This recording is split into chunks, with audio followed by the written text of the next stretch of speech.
Alright, let's dive into something that's been bubbling up in the news lately, and trust me, it's a doozy. Imagine a critical choke point in global trade, a narrow strait where tensions between major powers are at an all-time high, and now, whispers of a deal that could reshape the entire region.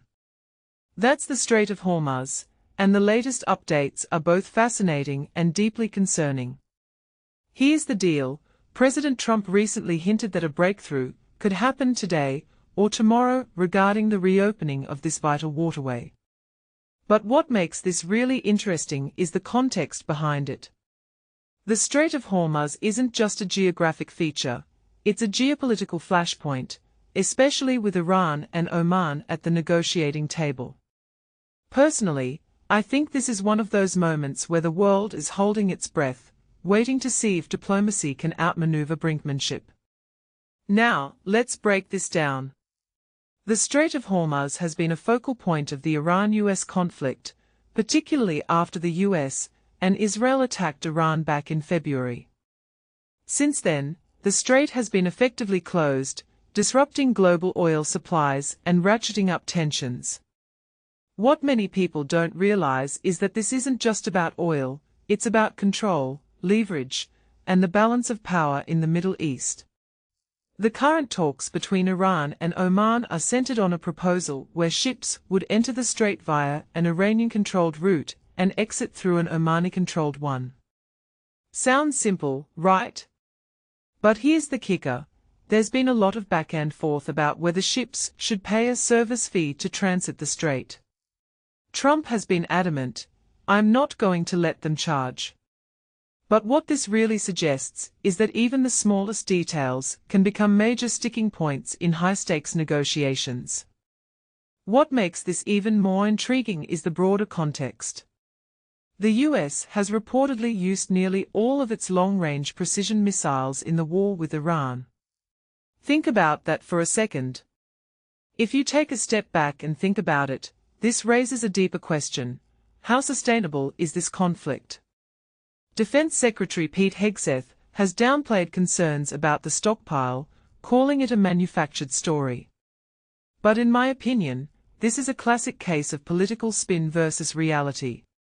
The fact that the US is running low on critical munitions should be a wake-up call, not a talking point.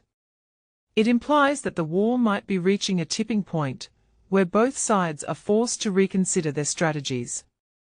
Meanwhile, let's not forget the human cost. The UN Rights Chief, Volker Turk, recently expressed alarm over the surge in executions in Iran since March. We are talking about at least 56 people executed on national security charges, with over 100 more at risk. This isn't just a numbers game, it's a stark reminder of how authoritarian regimes use fear to suppress dissent. What this really suggests is that while the world is focused on the Strait of Hormuz, Iran is tightening its grip domestically. One thing that immediately stands out is the disconnect between these two narratives: the diplomatic overtures on one hand and the brutal crackdown on the other.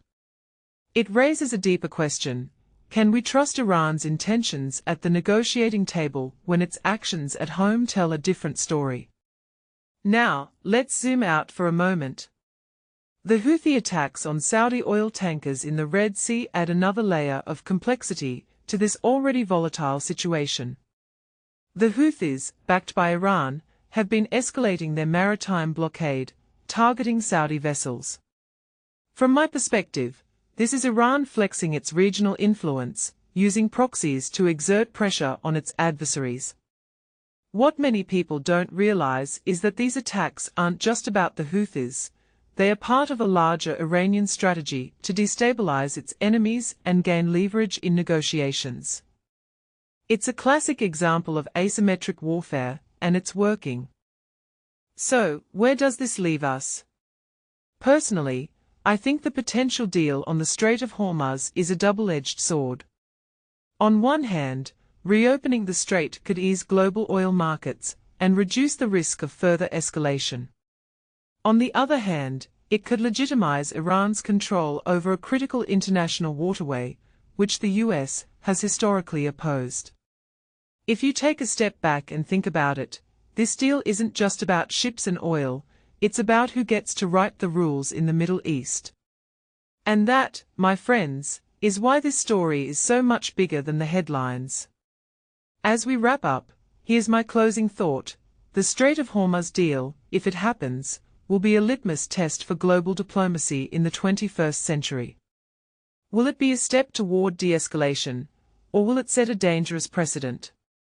What do you think? Let me know in the comments below, and don't forget to hit that subscribe button for more analysis on the stories that matter.